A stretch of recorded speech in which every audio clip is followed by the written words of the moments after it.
sometimes when you have that contract and you got that bag, it's nearly a validation of no matter what they're saying, someone is giving me a lot of money to be doing what I'm doing. How are you doing? Definitely beat up. I'm having a spotlight that is put on me that people only put on major wrestlers from major companies. I bet you my bottom dollar, if they saw you in the flesh, they wouldn't have anything to say. Be asking for autographs and pictures and all sorts. So what's it like taking on MJF? What's your thoughts on this big match at the anniversary show with Luke Jacobs? We are the two best independent wrestlers in this country, which means we're two of the best independent wrestlers in the world. Are you guys all elite?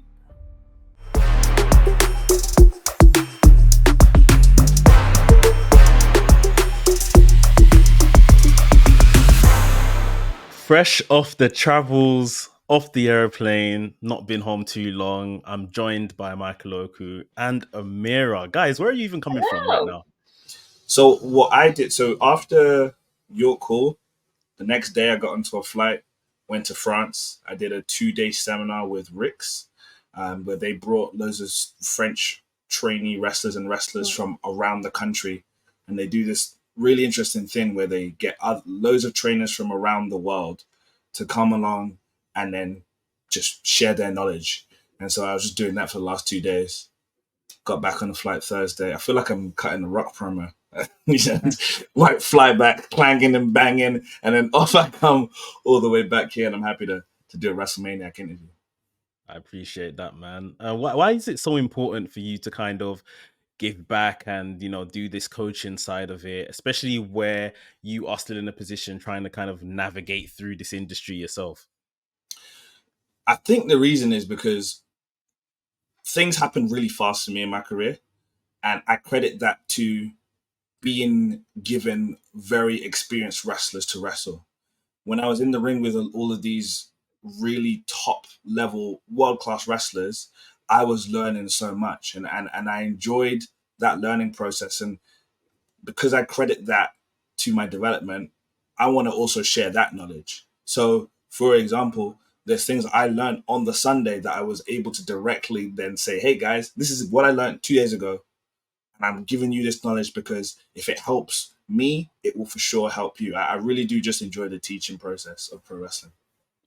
I was going to ask you something about learning something later on. Okay. But in terms of what you've just mentioned, what did you learn on Sunday? Oof. I learned. I'm thinking is it so super behind the curtain pro wrestling? But basically, what I learned, the main thing I learned was about. I've been told about keep taking your time in pro wrestling and how important it is to be comfortable with not rushing through things and letting things digest with the crowd and the viewing audience. So I kind of had that philosophy. So then to be in the ring with someone who is at that level in pro wrestling, in modern pro wrestling today, who is essentially giving me that same bit of knowledge and advice, it kind of validated what I was saying. But the fact that he was then essentially telling me to do that to the next level and even more so, I was like, oh, okay, cool. So I was giving advice to the French trainees of this is how you take your time. This is what I was told in terms of how you take your time. And this is why it's important to do that, because it allows the crowd to digest absolutely everything that's going on. And then they'll be there for you with the story that you're telling in the ring. 100% agree. And I don't even wrestle. There you go. No, it makes a lot of sense. Like I said, joined by Amira as well. Amira, how are you doing? Hello. I'm doing good. I wanted to add to that. I learned something on Sunday as well. Okay. That MJF sweat tastes horrific. And it was horrible. He needs to wash more. And that's what I learned on Sunday. When did you taste this sweat? When he grabbed me by the hair and dragged me into his legs. Oh, okay. And tried to set me up for that tiger driver. That's what I learned something about MJF I didn't want to learn. All right. And I just also want to say I can't wait till Ospreay kicks the living fuck clean out of that man. I'll say it because, you know, I can. Why not? Fuck you, MJF. You're horrible. What a horrible man. he did an interview earlier today where he said he was trying to save me from Will Ospreay. And I really just wanted to put it out there that I didn't feel very saved. We are that's going what I to learned talk on about. Sunday. Thanks for asking. We are going to talk about that guy, MJF, and yeah, I don't know anyone's sweat that particularly tastes nice, but you know, I guess you got caught at the short end of the stick after what I didn't want to really learn. really good match. I didn't want to see it. It was a very good match. Very good match. I am so proud of I'm proud of Michael every day, but I just want to give some extra praise. The amount of pressure, the amount of belief that everyone had in Michael, and the amount of how do I put it? The amount of hype that this match had. That Michael went and just did it not only to the best of his ability, but to the point where the world is talking right now. He doesn't get enough praise for how much he does. And I just want to say, I know I say to you all the time, when the camera's off, that I don't want people to think that I actually like you. But you're wonderful, and you deserve so much praise for what happened this Sunday. He is. Michael is the man of the big occasions. When it comes to Brit Rest of recent years, especially since I've been doing this, I don't think I've missed any of these marquee milestone matches that have happened in this country. Because when it's Michael Oku main event, if you know what's good for you, you turn up, sort of thing. And that's what I've come to learn in the last 3 years, especially. Now we have a lot to discuss today. Some of the stuff you've mentioned already. You've mentioned traveling, the training, defending the title all over the place, the links to different companies and everything like that. But Michael, just with all of that being said, with the match from the weekend, big matches on the horizon, how are you doing mentally, physically? Where is Michael Oku and how's Michael Oku doing today? Physically, definitely beat up. There's one of those things where I could do with a physical rest. There's legitimate niggling injuries that I have, but unfortunately, as a wrestler, especially independent wrestler, there's always that fear of if you take yourself out the game, you're going to miss big opportunities. So I have had to keep going with a lot of different pains in different parts of my body. But I find it seems like everything, there's something that happens every month. There's a big opportunity that comes every month. So when I'm thinking, maybe this will be a good month that I can actually rest and maybe heal up some injuries, it's not possible. In terms of how I'm feeling mentally, it's not easy. In terms of, I've been saying this to a lot of people. A lot of people have been saying this to me. I got a message before my match with MJF from my trainer, Eddie Dennis. And he was wishing me luck, but he made sure to point out, saying he doesn't remember anybody who is having the amount of buzz and success that I'm having without the backing of a major company. And with that, it also means that I'm having a spotlight that is put on me that people only put on major wrestlers from major companies. There's a lot of pressure then that comes with that. And there's a lot of judgment of my ability as a wrestler, my look. Everything is being under the microscope the way it would when you're talking about the millionaires that have the big contracts. And I'd argue that the thing that's they're able to, the way they're able to maybe ignore some comments that may be a bit strong and a bit, a bit negative, is they've got the comfort of the contract. Sometimes when you have that contract and you've got that bag, it's nearly a validation of, no matter what they're saying, someone is giving me a lot of money to be doing what I'm doing. So how true are these comments that are being made?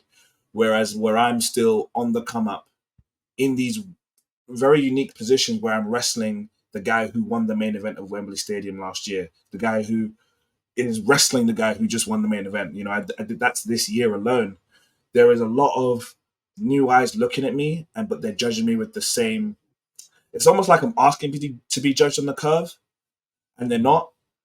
they're judging me as though I am the finished product, and I know I'm not the finished product. So there's a lot of things I'm having to ignore, a lot of things I'm having to mute, but I'm still grateful for the position I'm in, and I have to keep keeping on. It's I hard. also think. Go on, sorry, Amira. Sorry for interrupting you. That was really rude.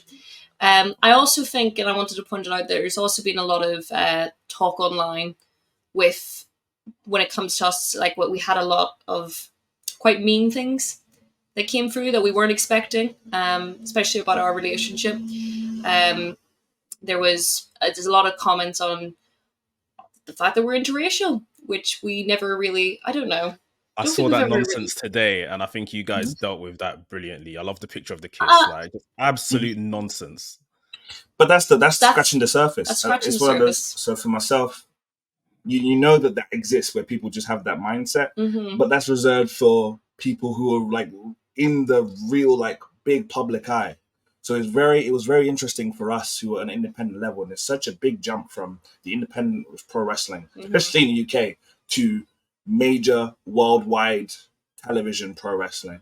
And so for us to now be being judged not only just for our wrestling abilities, but just for our lifestyle and choices and the color of our skin.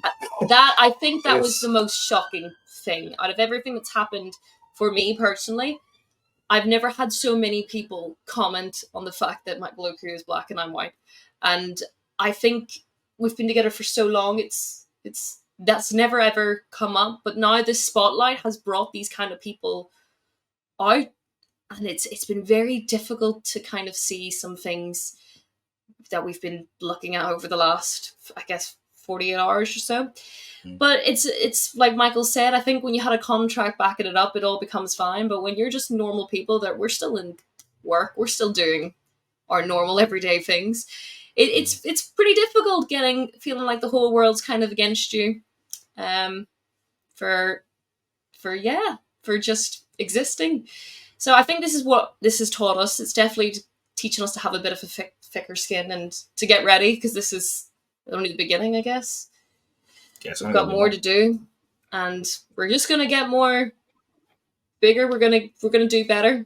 So keep commenting. We'll just no, you don't have to. You don't have to. Actually, sorry, no. I'm up for fighting. He's not up for fighting. We don't have to.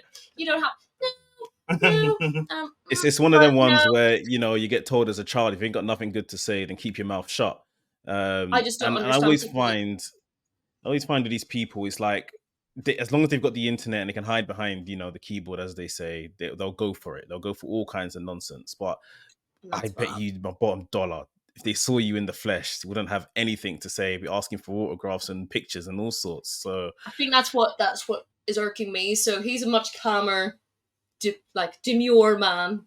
I am a lot angrier. And when I was seeing all this stuff today, I want to go out and find him and fight whenever I see stuff like this. He's like, just get used to it. This is what it is. So I think this is what's quite difficult, because I don't think we've ever had severe hit like this before. Just not to this level, not to this volume. It always comes with pro wrestling. We're asking to be judged by putting ourselves out there, but the volume is crazy. It's crazy, and sometimes it's not the logical comments that are being made. So yeah, like that's the thing that we're going to navigate. That's the new obstacle more than anything that we're trying to navigate, more so than me learning like new moves. You know what I mean? Yeah, it's all the stuff that comes with it. We're not used to, but we're gonna come through it together. We're gonna kill it. Yeah, we'll kill it like we do everything else.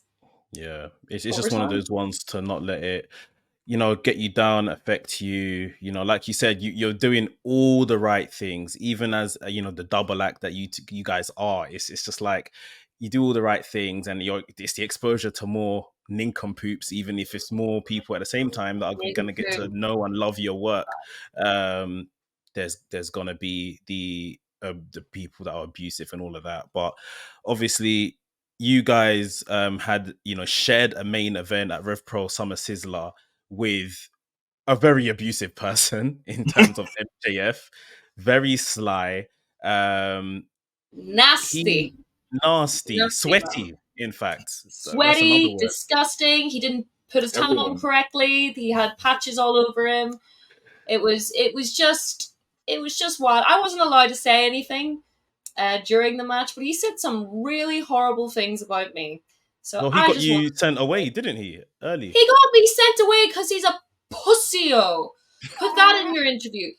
MJF is a pussy-o. You can put that in there. Pretty loud. Yeah, That's the headline right there. I wasn't allowed to speak. I said it to him on the ramp, but I don't think he understood what it meant. Like, and actually, funny enough, he actually didn't understand what he meant. He thought I was calling him pussy, but I was like, well, no, it's quite worse, but okay. But we're gonna get him back one day. What's it like taking on MJF? So it's so interesting. I vividly remember during the pandemic when somebody asked the Rev Pro account, when they asked Andy, AEW versus Rev Pro, what's your dream matches? And the two matches he put, the top two was Will Ospreay versus Chris Jericho, Michael Oku versus MJF. And wow. It made sense at the time when you're like, okay, well, who's the biggest name we have at the time in Rev Pro? Will Ospreay. Who's the biggest name at the time in AEW? Chris Jericho. Money match. Easy. I think you look at myself and MJF, who's clean cut, out and out babyface. It's me, who is an out and out villain to the core. So it's nearly a natural thing to book.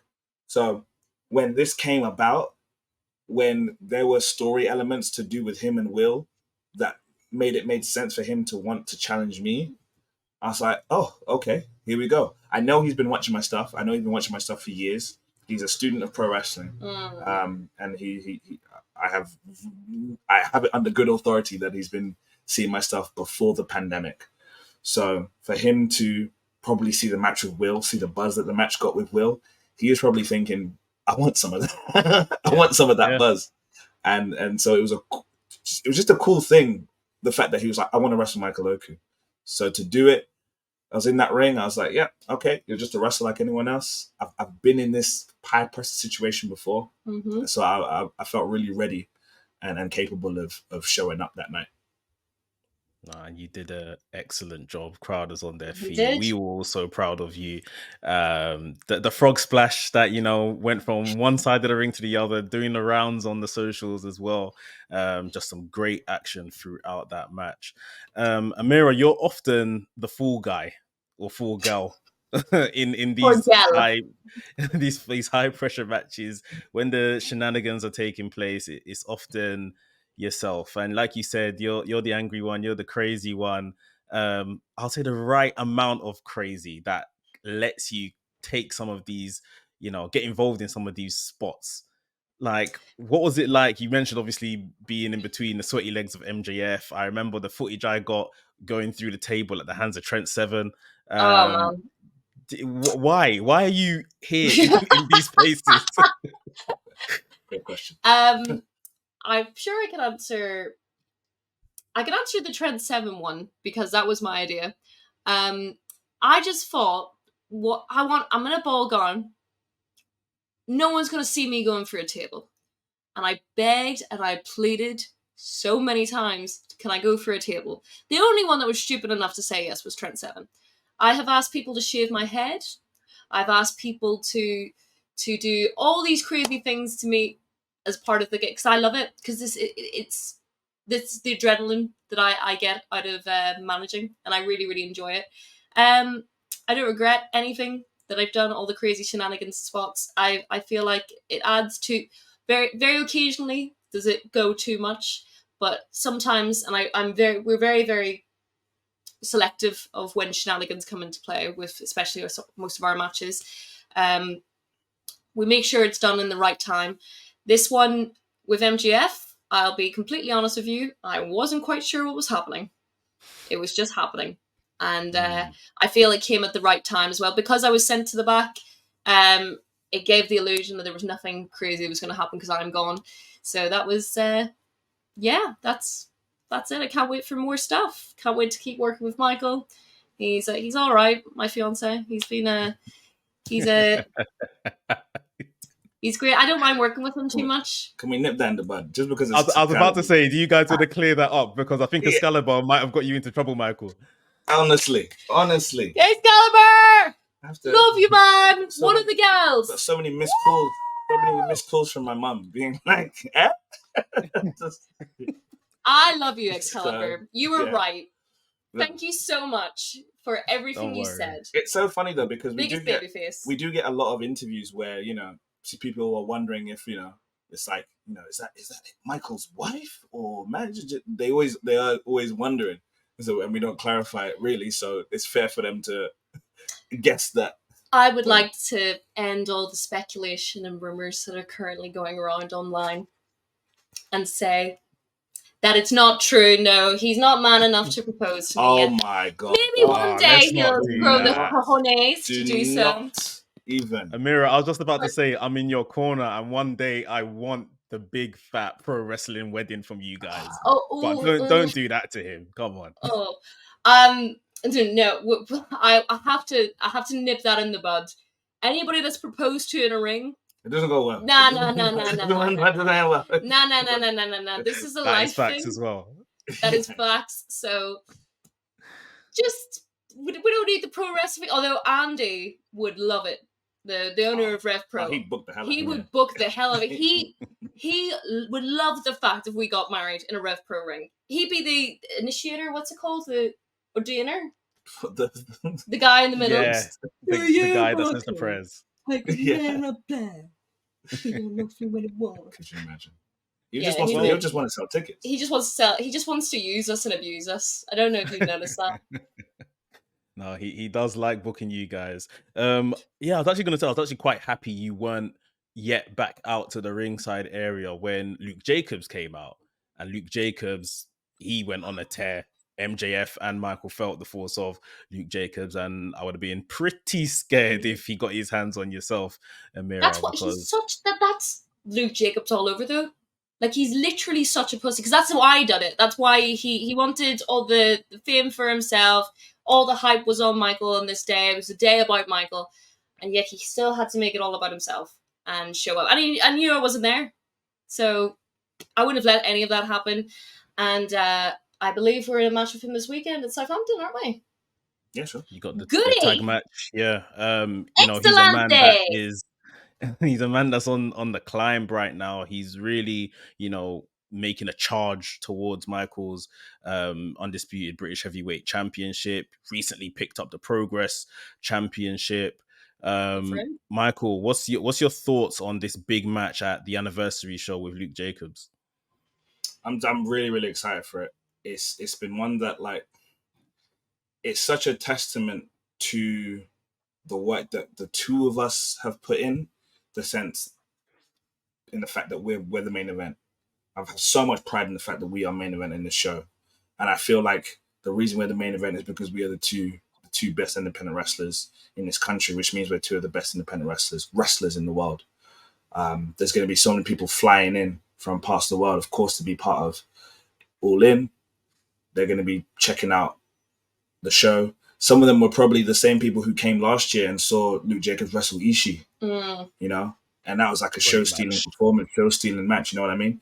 So I feel like those people, if maybe they didn't see another Rev Pro show until this next year, they'll be like, oh yeah, it makes sense that he's going for the title. And it's deservedly so. He's been on a tear for such a while. And I think we're two different wrestlers, but we clash in such a good way that the 3 singles matches that we've had have all been, in my opinion, really special, because there's just something when we get in the ring together that we bring out the best in each other. So, yeah, next week, Copper Box, main event. I'm excited to show the world that we can steal the entire weekend with the match that we have. Now, you have done a fantastic job as champion. Am I right in thinking you've got the most defenses as the undisputed British Heavyweight Champion? That's correct. You'd be correct. Yeah.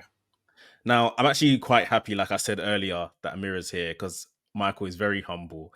Amira, is this man next to you the greatest undisputed British Heavyweight Champion of all time?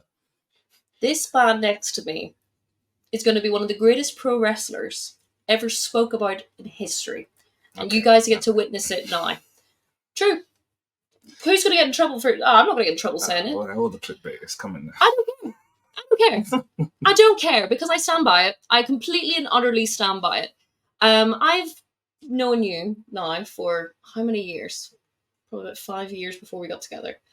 And I've watched his meteoric rise from the very beginning, from afar and then as a relationship. And there's no one that works harder. There's no one that puts more graft into anything. This is literally his life. He lives and breathes the game so much. Like, it's wrestling first and then me, but I'm so okay with that because I just love the fact he's so passionate about wrestling. With this reign, he has put so much effort to make sure it was defended in places around the world that you wouldn't even think. We've gone to Costa Rica. We did Mexico Arena. I think we were the first Rev Pro. Yeah, that was the first thing. That was the first thing. Like, I wanted to.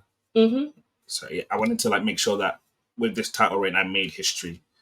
With the reign, I've spoken so much about how there was a period in time. It's kind of gone now, but there was a period like in WWE where people would win the Intercontinental title and they would talk about the cool wrestlers that held it in the past, but they wouldn't really become the cool wrestler that held it, where they would be the reign that's talked about. So I wanted to make sure that people would look at the list of defenses and the wrestlers that I've defeated in the reign and talk about it as an all-time reign. By having a legitimate record of the most defenses, that helps my case. For one of those defenses to be the match that I had with Will Ospreay, in a match that will probably be talked about for the rest of my career at the very least, I think that match alone helps my case in saying that it's the best undisputed British Heavyweight Championship reign of all time. And it won't be beaten. It won't be. Because no one can put in the effort that Michael Oku puts into anything that he has. And yeah, he is incredible.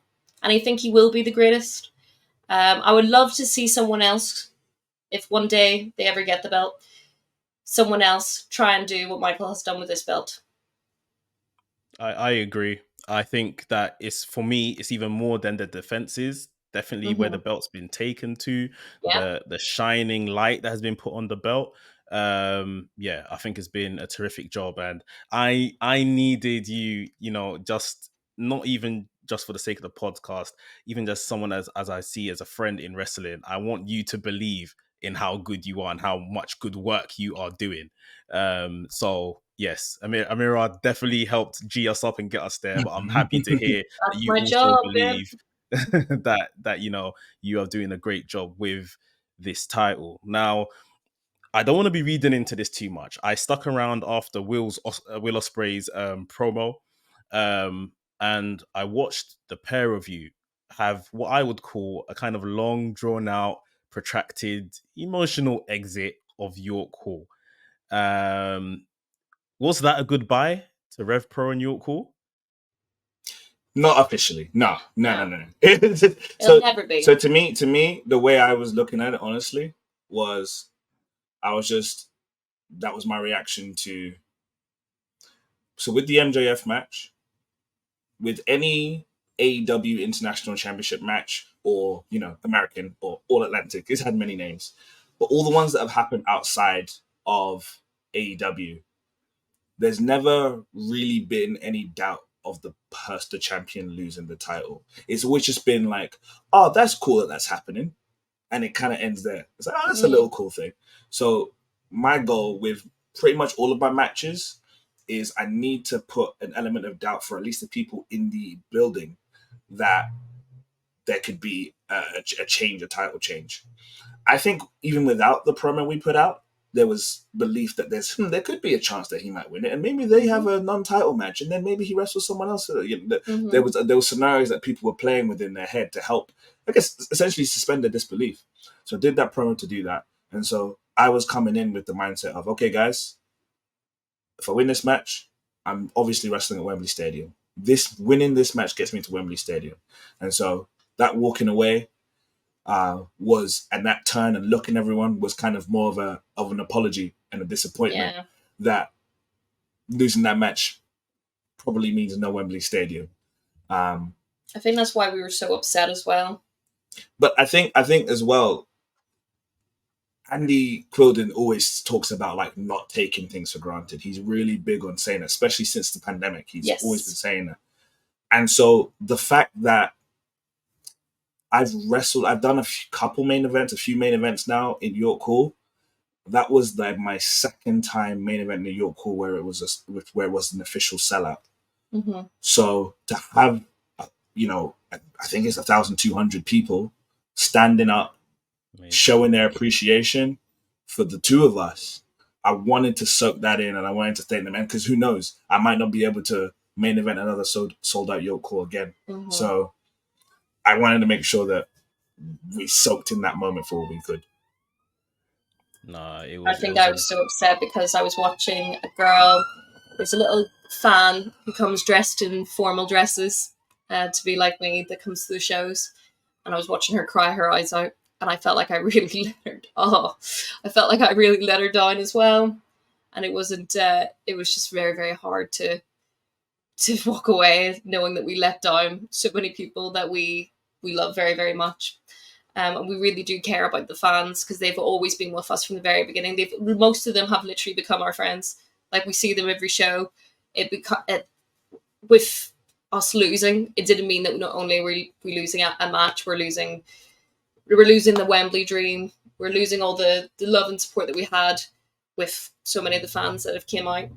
And we were just really sad and apologetic, I think.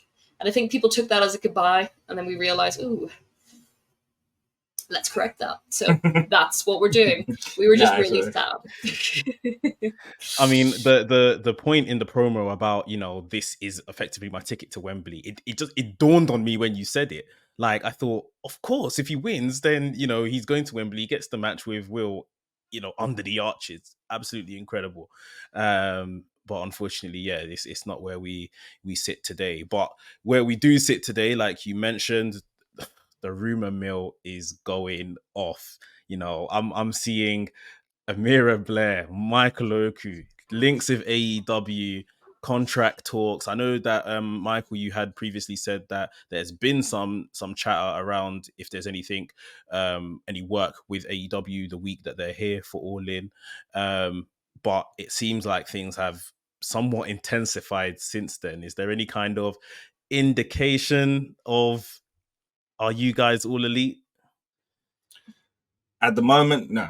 At the moment, we're not all elite. So I think it makes natural sense that the speculation will be there because in what world does an independent wrestler wrestle the top heel in the second major company in the world of pro wrestling?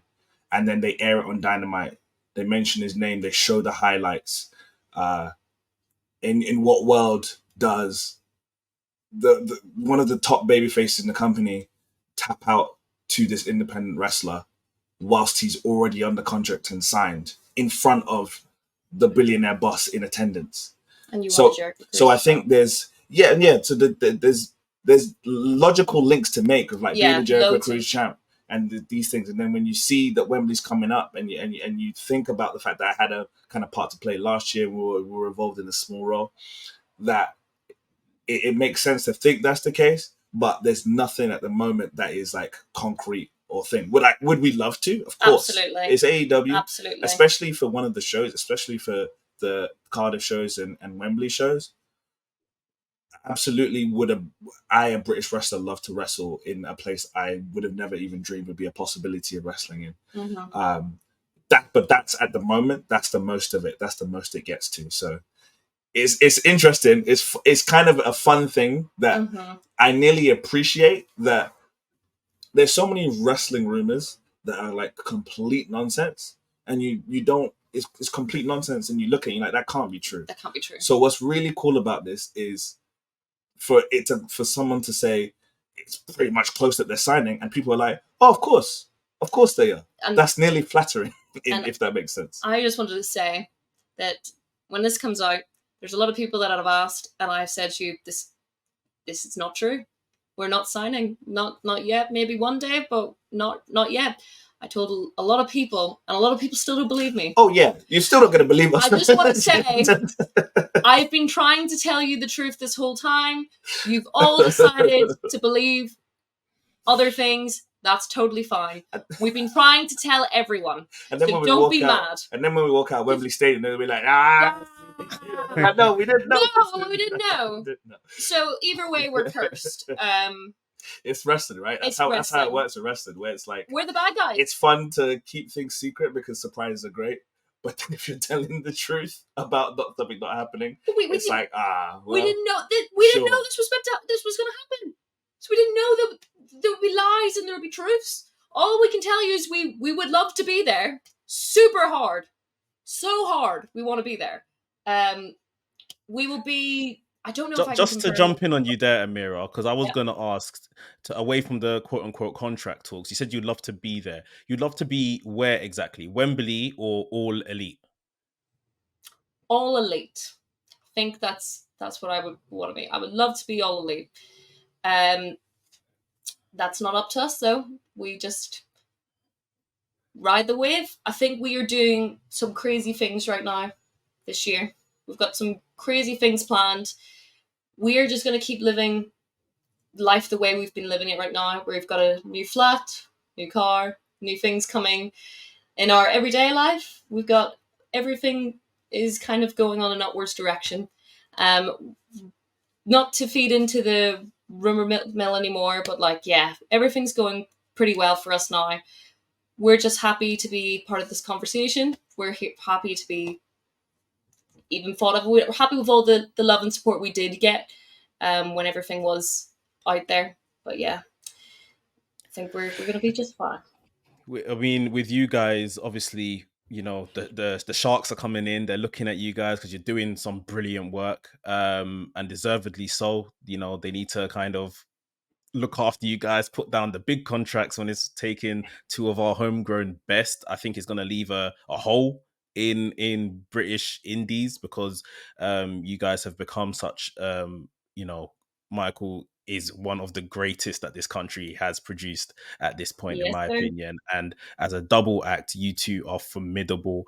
I had Michael said it as we kind of just came on before we started recording about just how much of a fan, of a supporter of your work, Amira, that I am. And I feel it's helped Michael almost even just take the whole presentation of what he does to another level. Michael, if you want to speak on maybe where you were before, I guess, Amira joined you in an on-screen capacity and, the help it gives you today. Yeah, I think the most important thing that Amira does for me, if we're being completely honest, is it helps my presentation and helps me stand out as someone different. If Amira wasn't there, it could be very easy to look at me as another wrestler that has cool matches. Pretty much every wrestler nowadays has cool matches. Nearly every wrestler is good to a degree. Mm-hmm. So presentation is a big thing. It always has been a big thing for me. But then having Amira beside me just really, really enhances how people perceive me. And it helps with my entrance. It helps with my matches. There's so much that she adds to the matches by ringside that is very invaluable. And as an act, I think it becomes a synergy. It becomes 1 + 1 = 3, where we've spoken, we talk ourselves, we say to ourselves how much this was never a plan for us to be an act together. But we can't deny that even though it wasn't a plan for us to do this and we were kicking and screaming when it was suggested to us, it has clearly worked in a way that we didn't even imagine. I pictured my career, just being a lone soldier and, being the best Dwayne Johnson I could be, But then here we are, we're together, and you see, when you see photos of her watching herself back on videos, and you see what the look is, and there's shades of like Macho Man Elizabeth, but her personality is more like Sensational Sherry than it is Elizabeth. And we realize that we've actually landed on something very unique that you can't really fit into a box of, this is exactly like this thing from 20 years ago. It's actually not. So the fact that we're providing something that's kind of unique to pro wrestling that nobody's really doing right now is something that we kind of want to continue to put out there. I don't wanna put the weight on you guys, but I've said for a while now the act is TV ready. I think it's ready to go, and I think some of these people they're seeing it, like we can see in the rumor mill, and they want a piece of it because it's absolutely great. You guys talked about earlier going to all over the place, Costa Rica, Mexico, wrestling in Arena Mexico. That's like, holy grail of pro wrestling. Talk to me about what that was like. That was the first time I felt famous. So that was like, wow. I was like, wow. Because and the reason it's not because it's specifically us. The way it's because in Mexico, wrestling is part of the culture. They said to us, it's in terms of sports, the most popular sport is football. Second is lucha libre.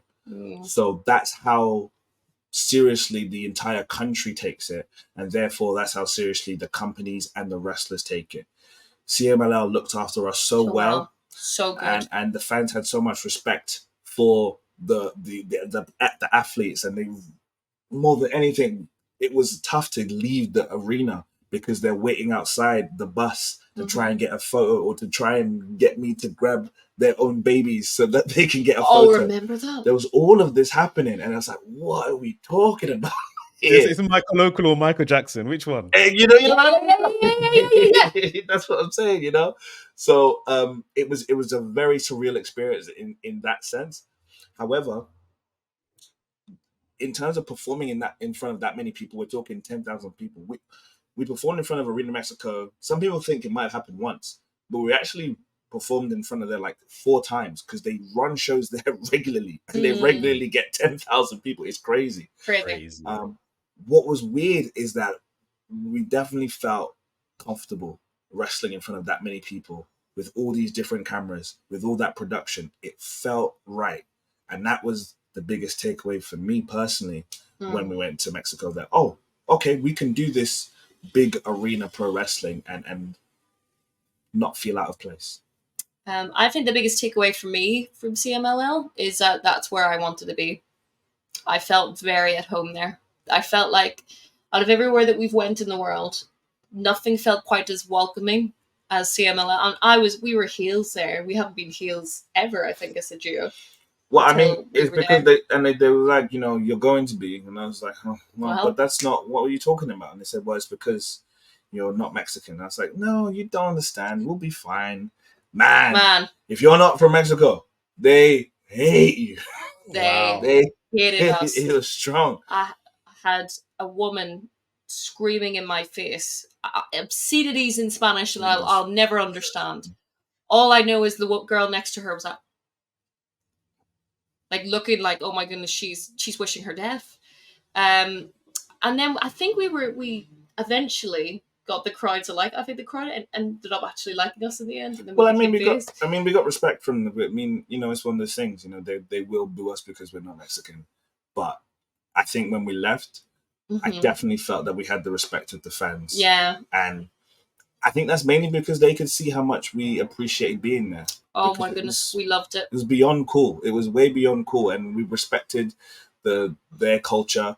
Amira was like, they could see that Amira was trying her best to speak Spanish whenever possible. I think still learning. To this day, I'm still learning Spanish. Those things are appreciated by them. So I think that yeah, 100%, I agree with you. And I would like to personally go back. They invited me to come back on their show, The Informa, and I'm just, with everything going on, I'm not sure when I'll ever get back, but I hope to be in CMLL again one day, because they hold a place in my heart forever, and I've never loved a company as much as I love CMLL.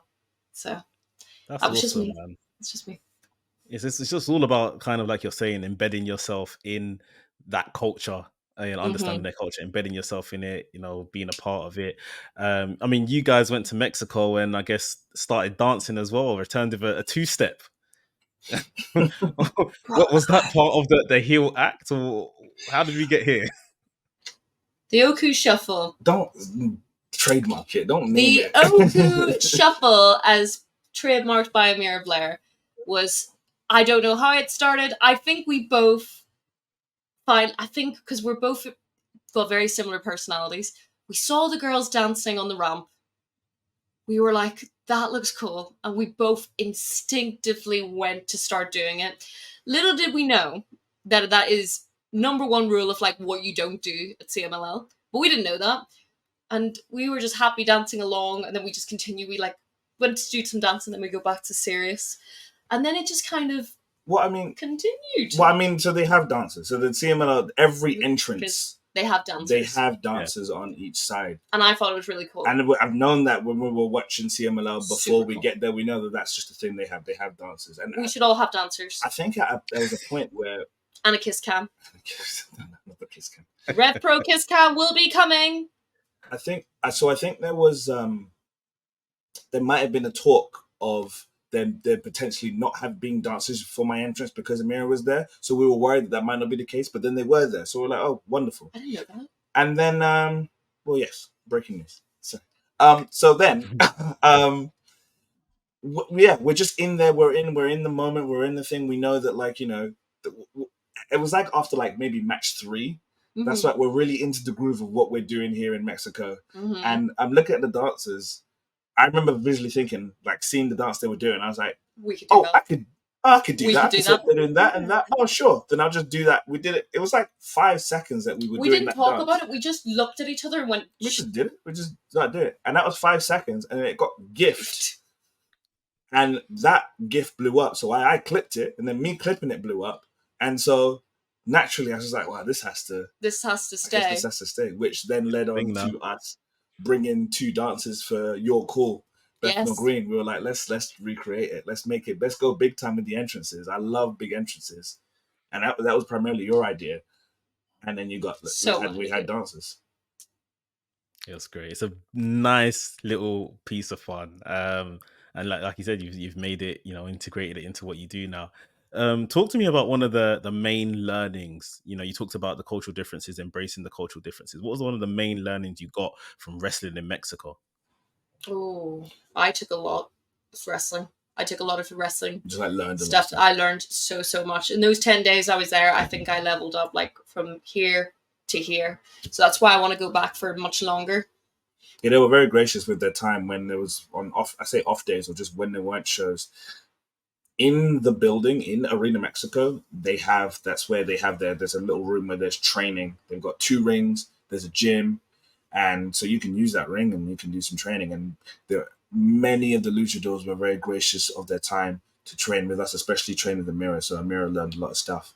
Yeah. In terms of during the shows, I think the main thing I learned was, so their schedules are probably the busiest schedules of most of any wrestlers. Mm-hmm.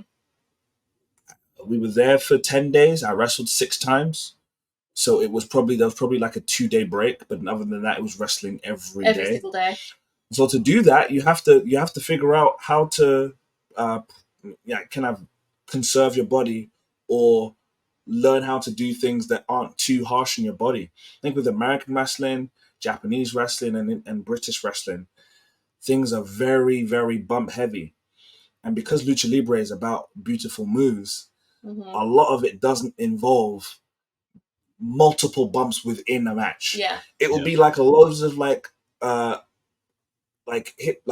runners and stuff like that, which are less taxing on your body. But then out of nowhere, there might be the random double gorilla press slam from the top rope, which is something that happened in one of the matches I had. So there'll be the one. So it's like, okay, all right, I guess I'm not too banged up the way I normally would be if I'm sometimes just taking like 3 clotheslines, one after the other, is more taxing on your body mm-hmm. than one huge bump. So I learned that's why their style is able to give them a lot of longevity. There's so many people who have been wrestling for over 30 years or are in their 60s and still wrestling at a high level. I realized that that's how they do it, because they limit the way that they are like making impact with the ring on their body mm-hmm. because they're replacing it with the cool Lucha Libre moves, as well as the hold and submissions. Yeah, the submissions are... The Llave style is something that is very similar to the old school World of Sport British wrestling. It's nearly exactly the same. And so it was cool to also see the really good technicians do their thing up close and personal. No, that's amazing, man. And to take away, like you say, you're truly students of the game, to take away so much. But I guess, 10 days wrestling 6 times, that is really an intensive learning period. And even from the culture, what's one thing from the culture that you guys enjoyed? I can tell you what you enjoyed. What did I enjoy? The margaritas. Okay, so it's my favorite cocktail anyway. So having margaritas in Mexico was a lovely experience for me. I wish I had a more sophisticated answer than the drinks. But their tequila is really good. So shout out to Mexican margaritas. I think I'll give the politically correct answer. I think I really enjoyed learning Spanish because I'm actually half Spanish. I know. I'm so Irish that it hurts. I didn't know that. I'm half Spanish. On my mum's side, and it was nice because I used to speak it back when I was younger, lost it all, became fully Irish, fully into the Irish gimmick, and when I was back in Spain, it kind of unlocked like a load of my Spanish that I just hadn't used in years, and I felt very at home. It's a Catholic country, I'm a Catholic, it feels very at home. Irish people and Spanish people and Mexican people as well are very, very similar people, and I just felt very, very at home. I think that was the one thing I took away, was that I felt at home that sometimes I don't really feel in London. I don't feel very like London's for me. It's the place for me. Oh, if you don't love it, leave it. Right. Oh, you want me to leave? Do you want me out of the country? All right. We're protesting. You protesting me to leave? No, not on the street. Wow, Michael. No, come on. All right, come on. You two are great. That's going to be clipped. And that's on you. And when you're cancelled, we'll save it with a storyline of you posing to me, and then you'll be back in the good books. Way! No, honestly, I just loved. It just felt home. It just felt very homely there, and that's what I think I'll miss, and that's why I want to go back every waking second of the day. Sam Malel, if you're watching this, please bring me back. Please. I'm sure they will. I mean, you guys, I'm happy you're getting to experience this current run, this boom that you guys are having together, of course. Like I said earlier, you guys straight off the plane and done this with me, and so I really appreciate the time.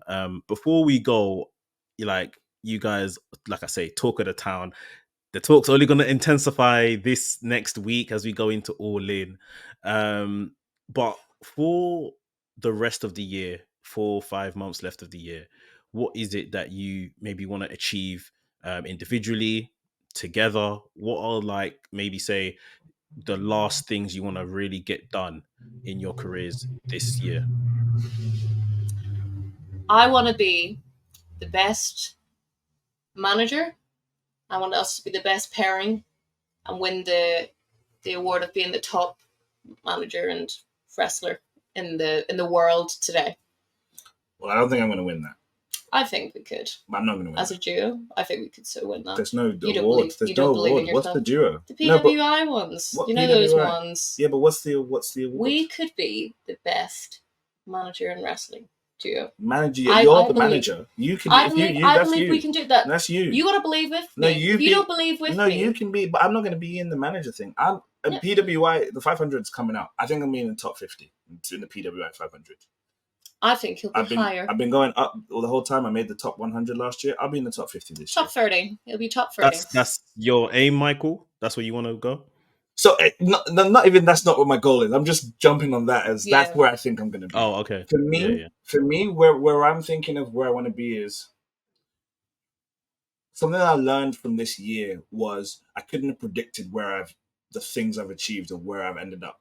Mm-hmm. In fact, literally location-wise, in terms of countries, I may not have even believed that I would have been wrestling in Arena Mexico 2 years ago, or even last year. But it's something that I loved doing when it was presented to me. I wouldn't have imagined that I would have wrestled for an AEW championship, but I've done it. So the thing that I've learned is I don't want to have specific goals anymore. I just want to make sure that I'm constantly going in an upward trajectory. Mm-hmm. I feel like I've done that. I think by the end of this year, I want it to be really clear where I'm heading in 2025. If I'm heading once again in an upward direction in 2025. I feel like I will. We will be. And yeah, that's kind of what my goal is. It's very vague, but that's the way I feel like it's easier to be vague. That way you don't disappoint yourself with what happens. You guys are on that upward trajectory. You have been for a multitude of years now. I feel the payoff is coming. And you know, you were gonna see you guys on a big screen very, very soon, on a big stage consistently. And I can't wait to see what the next couple of months has in store for Michael Oku and Amira Blair. I appreciate you guys doing this and coming you so through. much. And yeah, I'm sure we'll catch up very, very soon. We will indeed. Thank you very much for having us. Appreciate Take you. care. Thank you. Thank you, Max.